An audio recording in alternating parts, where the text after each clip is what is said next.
Hello friends, સ્વાગત છે તમારું મારી ચેનલ રંજનની રસોઈમાં। તો આજે આપણે બનાવશું એકદમ ટેસ્ટી, હેલ્ધી અને એકદમ આસાન એવી અડદની દાળ। તો ચાલો બનાવવાનું શરૂ કરીએ। તો સૌપ્રથમ અહીંયા આવી 100 ગ્રામની વાટકી લીધી છે મેં। આ વાટકીના માપથી મેં 1 વાટકી અડદની દાળને 1 કલાક માટે પાણીમાં પલાળીને રાખી હતી, જેથી એનો સ્ટાર્ચ છે એ નીકળી જાય। તો હવે આપણે આ દાળને 2-3 પાણીથી સરસ રીતે ધોઈને એનું પાણી કાઢી લેશું। તો તમે જોઈ શકો છો અહીંયા મેં 2-3 વાર ધોઈને દાળમાંથી પાણી કાઢી લીધું છે। હવે આપણે આ જ તપેલીમાં 2 ગ્લાસ પાણી એડ કરશું અને આ તપેલીમાં જ બાફશું। તમે કુકરમાં પણ બાફી શકો છો। હવે ગેસ ઓન કરી લઈ એના પર આ તપેલી મૂકી દઈશું। હવે આપણે આમાં મીઠું એડ કરશું। હવે ચપટી હળદર એડ કરશું। તો ફ્રેન્ડ્સ, આમાં હળદર જરૂરથી એડ કરશો। આ એક ટિપ્સ છે કે તમે હળદર એડ કરશો તો એનાથી તમારી દાળ છે એકદમ સરસ દેખાશે અને એકદમ સરસ હળદર દાળમાં ચડી જશે। જો તમે હળદર એડ નહીં કરો તો પાણી અને દાળ છે એ અલગ રહેશે અને દાળ એકદમ વ્હાઈટ દેખાશે। તો જરૂરથી એડ કરજો। હવે આમાં અડધી ચમચી જેવું 1 ચમચી જેવું તેલ એડ કરી દીધું છે, જેનાથી આ દાળ ઉભરાશે નહીં। તો હવે એને ઢાંકણ ઢાંકી અને 5 થી 10 મિનિટ સારી રીતે ચડવા દઈશું। તો દાળ ચડે છે ત્યાં સુધી આપણે બીજા મસાલા કરી લઈએ। તો એના માટે મેં અહીંયા આ 1 ટમેટું લીધું છે, 3 થી 4 નંગ આવી તીખી મરચી લીધી છે, જે તીખી આવે છે ઝીણી એ મરચી લીધી છે, અને 2 ડુંગળી લીધી છે 2 નંગ। તો હવે આપણે આમાં ડુંગળી અને ટમેટાને ઝીણા સમારી લેશું, મરચાંને અત્યારે નહીં સમારીએ। તો સરસ એવી ડુંગળી અને ટમેટાં સમારાઈ ગયા છે। હવે આપણે ખાંડણીની અંદર લસણ, આદું અને આપણે જે મરચી રાખી છે એ બધું જ સરસ રીતે અહીંયા વાટી લેવાનું છે। તો અત્યારે આમાં લસણ, આદું અને ઝીણી સમારેલી મરચી એડ કરી દઈએ। 4 નંગ મરચી લીધી છે। તમે અહીંયા જેવું તીખું ખાતા હોય, તમારે જે રીતનો ટેસ્ટ રાખવો હોય એ પ્રમાણે તમે વધારે ઓછી કરી શકો છો। હવે આપણે આમાં થોડુંક મીઠું એડ કરીશું। મીઠું આપણે બાફવામાં પણ એડ કર્યું છે, એટલે જોઈને એડ કરવાનું। હવે આને સરસ રીતે વાટી લઈએ। તો ફ્રેન્ડ, મીઠું એડ કરવાથી લસણ, આદું ઉડશે નહીં, મરચાંને એવું ને સરસ ઝીણું વટાઈ જશે। તો તમે જોઈ શકો છો અહીંયા એકદમ સરસ ઝીણું આદું, લસણ, મરચાં ટીચાઈ ગયા છે, વટાઈ ગયા છે। તો હવે આપણે સાઈડમાં મૂકી અને દાળને જોઈ લઈએ। તો ફ્રેન્ડ્સ, તમે જોઈ શકો છો તપેલી એકદમ ક્લીન છે, જરાય પણ દાળ આપણી ઉભરાણી નથી અને દાળ પણ એકદમ સરસ ચડી ગઈ એવું લાગી રહ્યું છે, જોઈ શકો છો તમે। હવે આ રીતે દાળને હાથમાં લઈ અને મસળીને જોઈ લેવાનું કે દાળ ચડી ગઈ છે કે નહીં। તો એકદમ સરસ સોફ્ટ થઈ ગઈ છે દાળ। આપણે આ દાળને આખી ભાગી રાખવાની છે, બહુ વધારે ઓગાળી નથી નાખવાની। તો એકદમ સરસ ચડી ગઈ છે। તો હવે ચાલો આને વઘાર કરી લઈએ। તો એના માટે મેં ગેસ પર એક કઢાઈ મૂકી દીધી છે।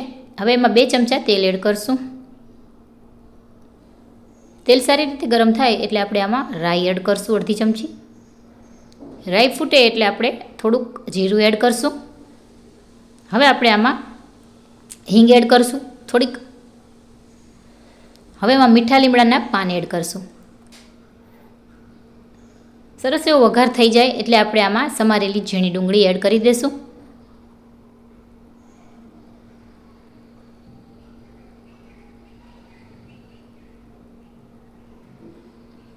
સરસ એવી મિક્સ કરી લઈએ અને આને ગુલાબી રંગ આવે ત્યાં સુધી આપણે આને સાંતળી લેશું, વધારે પડતી બ્રાઉન નથી કરવાની।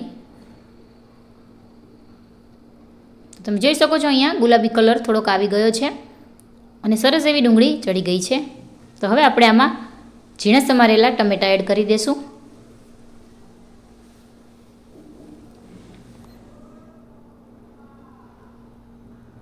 ટમેટાને પણ સરસ રીતે મિક્સ કરી લઈએ અને ટમેટાં અને ડુંગળીને સારી રીતે ચડવા દઈશું।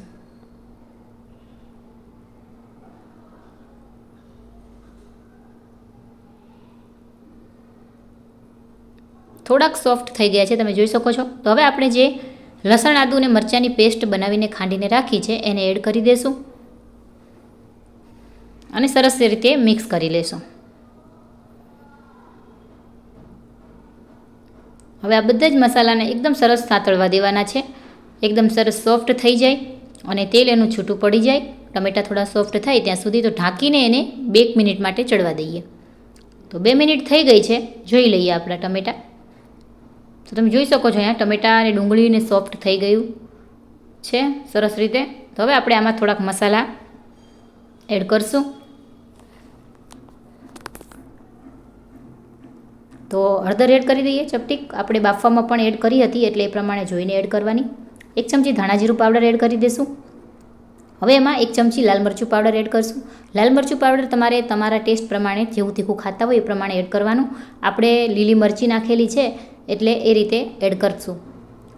હવે બધું જ સરસ રીતે મિક્સ કરી અને સરસ એવું તેલ છૂટું પડે ત્યાં સુધી સાંતળી લેશું અને સરસ એવું ચડવી લેશું.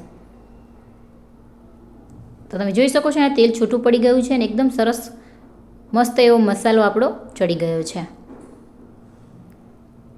તો ફ્રેન્ડ્સ હવે આપણે બાફેલી દાળ એડ કરી દઈશું.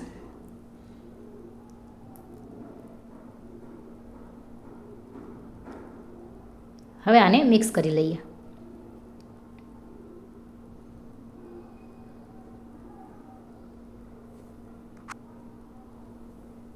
સરસ રીતે મિક્સ કરી લઈશું.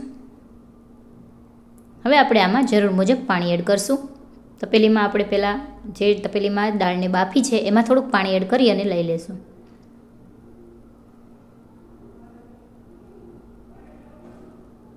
તો ફ્રેન્ડ્સ અહીંયા તમારે જે રીતની તમારે ગ્રેવી રાખવી હોય એ રીતનું તમે વધારે ઓછું પાણી એડ કરી શકો છો. ફ્રેન્ડ્સ અહીંયા હજી પણ આ દાળ ઉકળશે, થોડીક ઘાટી થશે એટલે એ રીતનું તમારે પાણી એડ કરવાનું. અને ઠર્યા પછી પણ દાળ ઘાટી થઈ જાય છે એટલે એ રીતના તમારે પાણી એડ કરવાનું. અત્યારે મેં 1 થી 1.5 ગ્લાસ જેવું પાણી એડ કર્યું છે. હવે આને ઢાંકણું ઢાંકી અને થવા દઈશું થોડીક વાર, 2-3 મિનિટ.